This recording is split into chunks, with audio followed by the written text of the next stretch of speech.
The great museums of the world are museums of imperial plunder. Some stuff is bought legitimately, though. But should they return their loot to countries that did not exist at the time when the artefacts were taken? It's an interesting philosophical conundrum. After all, the past, as they say, is another country. Do join me, Jan Darasz, for How We Got Here. This is the second time I've had to reclaim my property from you. It belongs in a museum! The real question, which has been a point of contention between Western Europe and the rest of the world, is which museum? Egypt recently demanded that Berlin return the bust of the ancient Egyptian queen, Nefertiti. The artifact was uncovered in 1912 in Egypt by a German archaeological mission. It was later shipped to Germany. At the time, Egypt was a British colony. I think it's time now, year 2024, 2025 should be the year that the African countries and the civilizations of others, artifacts should come back again. Egypt, however, isn't the only country with which Germany has been having an artifact reckoning with. Till this day, Berlin is still returning artworks and other valuables looted by the German army during the Second World War. Poland has been pushing for German assistance in recovering artifacts plundered by Berlin's soldiers during the war, but the task is far from simple. These pieces have been scattered all over Europe and even across the ocean. One recent instance involved a painting which was found in Spain.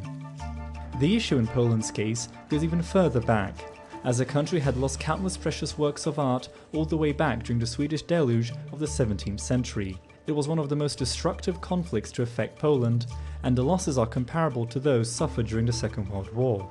Sweden has not been very forthcoming in returning these artifacts, as after centuries they are often in the hands of private collectors. Beyond Germany and Sweden, France is also home to thousands of artifacts which it had acquired over the course of its colonial history. While some of these artifacts have been returned, the vast majority can still be viewed by visitors in the Louvre Museum.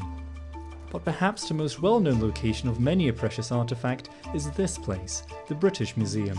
Some see it as a symbol of British colonial theft. A recent spat involves Greece, however, which is not a former British colony.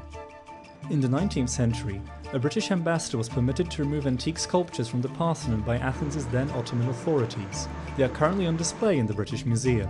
Since it regained its independence from the Ottoman Empire, the issue of returning the sculptures has been a sour point between London and Athens. The most iconic, the most important exhibit of classical Greece at its apogee, currently not in their entirety in Greece. While progress has been made in the last few years when it comes to returning such artifacts to their home countries, the process isn't as simple as it would often seem. Yet as long as constructive dialogue and a positive will have a place in these negotiations, amends can be made.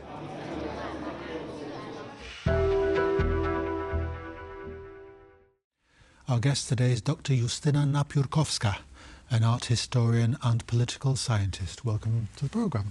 Thank you very much for having me. We'll start up, we're going to try and discuss the nature of what is a museum and the claims that different countries have on the artefacts that they're in.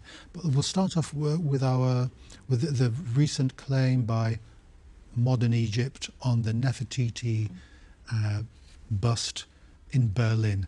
Could you just outline these moral, ethical issues, the legal issues that surround this particular case? That's a very good question to start the conversation about restitution and current debates on the definition of museums nowadays, because we are witnessing a very dynamic change in a way museums are perceived. If we would look back about 20 years ago, there was this idea of so-called world museums, which still nowadays is used as a definition to fight for retaining the status quo, so retaining the same collections that huge museums like British Museum or Louvre possess.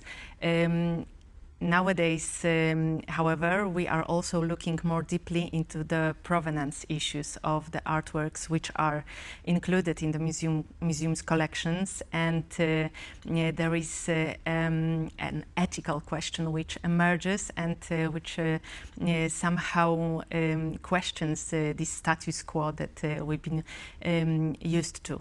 The whole movement is also accompanied by huge social activities. For example, Black Lives Matters or roads should return.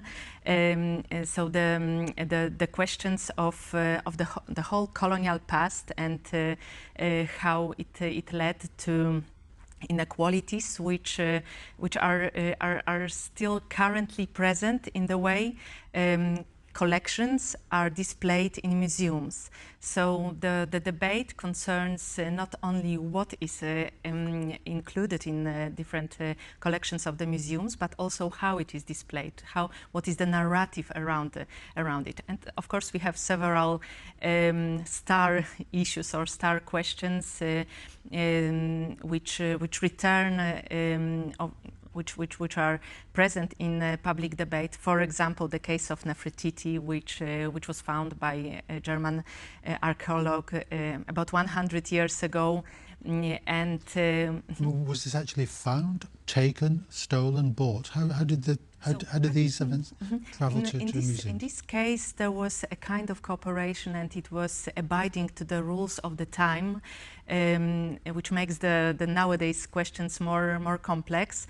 But basically speaking, it was not an illegal research. So the archaeologists were working with some kind of consent of local governments of the time, and there was a decision to share the found items, quite a lot of them, because after the Borchardt expedition, about 5,000 artifacts went to Berlin. Yes. So it's a huge amount. And now there are several very important questions which emerged. For example, if we consider the private notes of or private letters, the testimonies of Borchardt himself, when he found Nefertiti sculpture, he immediately knew that he found something really important, and probably he underestimated the value of the sculpture when he was dealing with the shares for different participants of this archaeological research. So it is an important moral issue. Of course, the colonial powers would always have the response of being the testimonies of the civilization, and being those who wish to collect the artifacts which will tell the history of the world through those artifacts. But the problem emerges when they practically start to ignore for example, the real nature of the objects. This is the case that we had in the French museum, the Parisian museum Quai Branly, where there was a group of activists who entered the museum and tried to take away one of the items. It was a sculpture which was the result of the plunder in nowadays southern Sudan, and for the local ethnia, this sculpture has also an important religious meaning.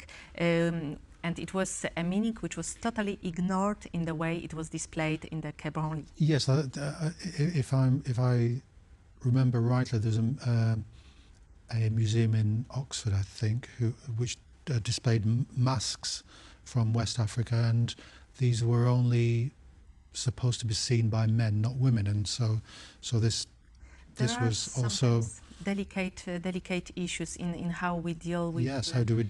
A Western woman looking at this is strictly forbidden to do that. I mean, how do you reconcile the old with the new?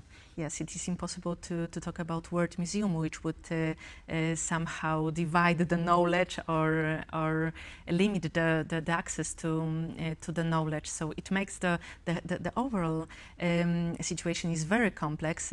Also, If you cite the case of Oxford, the museum in Oxford, it's also one of those examples, and also the employees of the museum and the staff, the curatorial staff of the museum, were among those who started to somehow raise the issues of the provenance, so asking the questions where our collection is from. And it was a situation in which somehow the interior, the collections of the museums started to respond also to those issues that we've been seeing outside of the museums, where the monuments were falling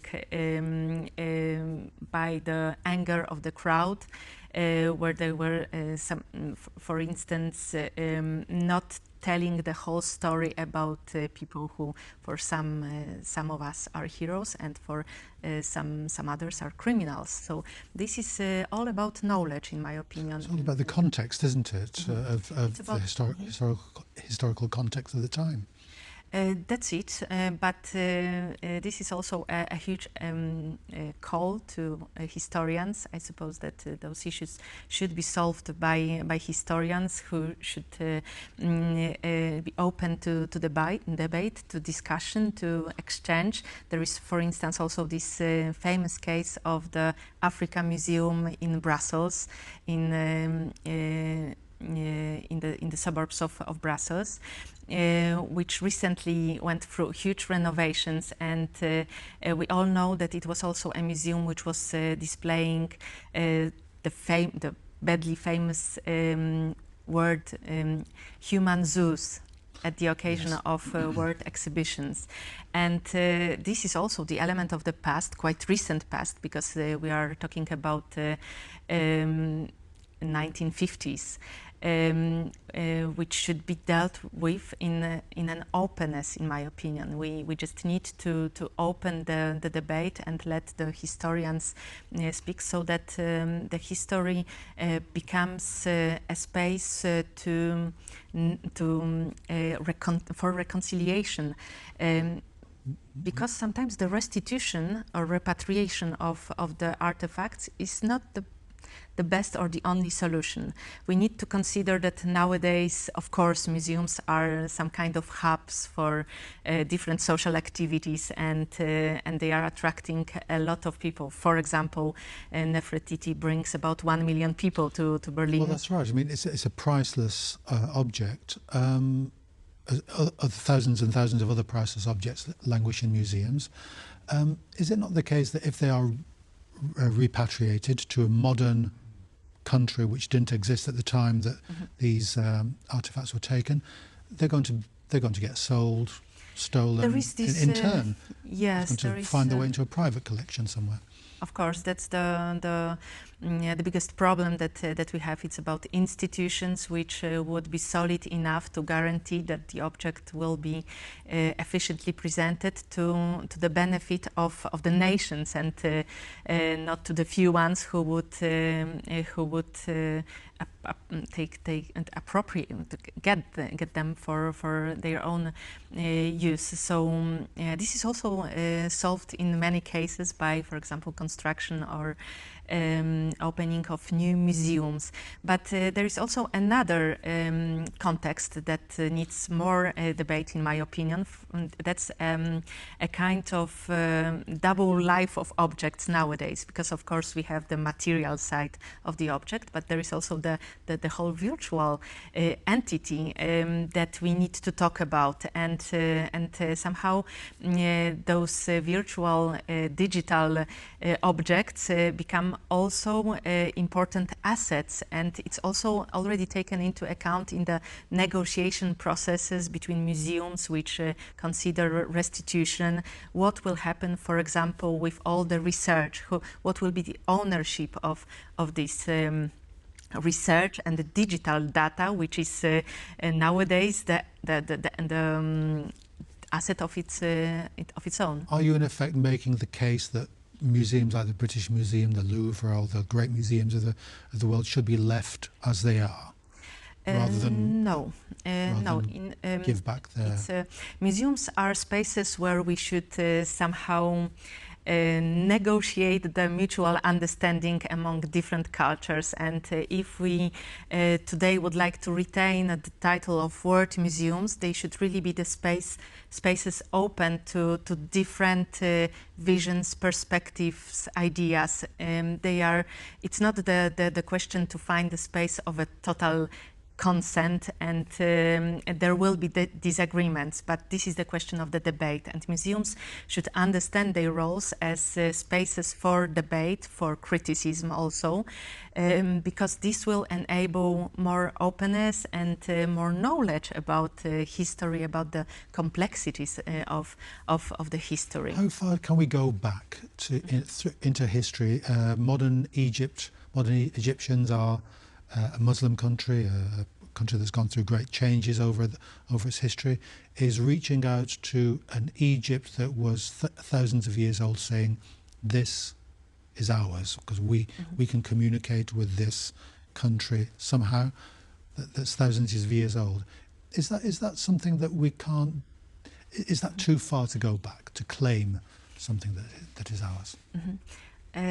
That's a complex question again, because it concerns the issues of identity, and as long as the identity is forged, clearly established, clearly articulated, and it finds its bonds, its links with the artifacts, and it is connected to some kind of frustrations that objects which are important for a certain culture are not belonging to people of this culture, then the time does not count in my opinion, because it's also the question of how we perceive museums. Museums should not be the space of shame, of a space which will be hiding their history, their real history. Well, that's a good point. I mean, we know about the Swedish invasion of Poland and Lithuania in the 17th century. They took a load of stuff out there. It's in Stockholm, great collection. The Germans did the same in 1939 to 45, and there seems to be some reticence for German authorities to adhere to your idealistic vision of cultures. Yes, talking to each other. And we are living in a very interesting... it goes the same for the St. Petersburg stuff as well. That's it. Yeah. Also Moscow. Yes. Yes. I have to say that from my perspective, this is a very lively question, because somehow I understand of how this cultural property is really a part of my cultural background, also as a Pole, being born here, and always being conscious of all those artworks which are somehow telling the story of who we are, and we know that there are sometimes very difficult negotiations about those artworks to have them back, because there are paintings which reappear on auctions. Sometimes current owners are unaware of their past, or they pretend. You can take that with a pinch of salt, I think. That's it. But for us, it's also a great opportunity to launch a discussion, debate, and share the knowledge of our history. My last question on this particular point to you, Dr. Napiórkowska, what's the success of the Polish state in reclaiming these artifacts, art, manuscripts, records? We are still waiting for it, because it would be the portrait of a young man by Rafael Santi. So I hope it will happen one day. At the moment, we are just exhibiting the frame, which lasted after this organized plunder of cultural artifacts. But we have to say that currently we are witnessing more and more frequent situations where the artworks emerged, and sometimes it is possible to renegotiate their return to Poland, also because their current owners would be ashamed by the history that they sometimes learn about. Yes, I mean, the moral case you're making here is ultimately the strongest, isn't it? That I believe this is the one we should rely the most. I would not rely on very solid or hard arguments, because in my opinion they might not be as effective as relying on the societies, because I imagine that also as a visitor of a museum I would just feel bad if I was visiting a museum with artifacts which are results of a plunder. So this is the ontology of the museums. Dr. Napiórkowska, thank you very much for joining us. We could go on for ages, but thank you very much. See you later. Thank you. That's all we have time for today. Do join us next time for How We Got Here.